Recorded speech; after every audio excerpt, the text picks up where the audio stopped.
My name is Kevin Newbury. I'm directing Euryanthe at Bard this summer. And I first worked at Bard in 2011, directing Strauss's Der Liebe der Danae, which was a wonderful experience. And I'm thrilled to be coming back to tackle this piece this summer. A lot of the piece for me is about the fear of female sexuality and the fear of infidelity.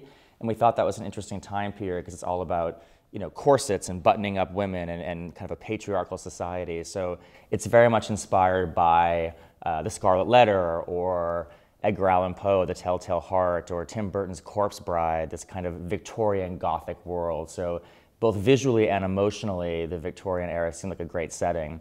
So essentially, in a nutshell, it's about a woman whose husband accuses her of infidelity, spurred on by a jealous would-be lover of Euryanthe. So Lysiart wants to be with Euryanthe, and so he tells her husband that she's been unfaithful and that he can prove it. And he does prove it to some degree, and they humiliate her, strip her down, mark her, much like Hester Prynne in The Scarlet Letter, and everything kind of unfolds from there. So it's all about the jealousy kind of creeping into the story. I always look at past productions, so it has been done in Europe a few times recently, and I try to watch a DVD if I can find it, look at photos, see what other directors have done with it, just to make sure that we're doing something completely different.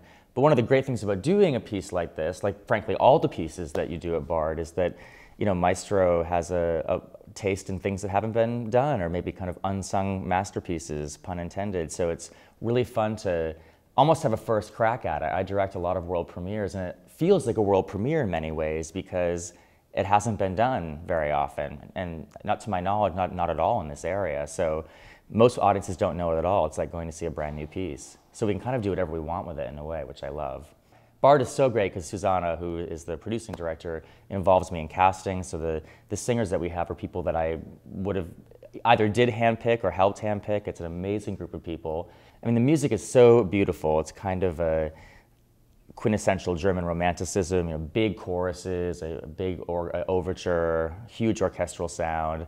And it's really powerful music. So to sit there in that intimate theater and hear that wall of sound, especially a story about jealousy and envy, I mean, sign me up, it's gonna be great. We have a wonderful team of designers. DM Wood is doing the lighting, Vida Sakun is doing the sets, and Jessica John is doing the costumes. And I've worked with all of them many times. It's the first time all four of us have worked together, which is very exciting.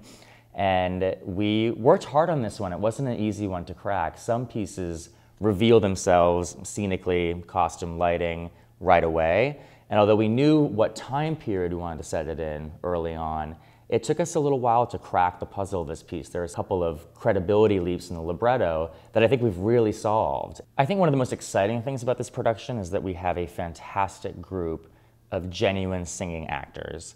You can't get any better than the folks in this production. Ellie Dean, Bill Burden, they're all wonderful.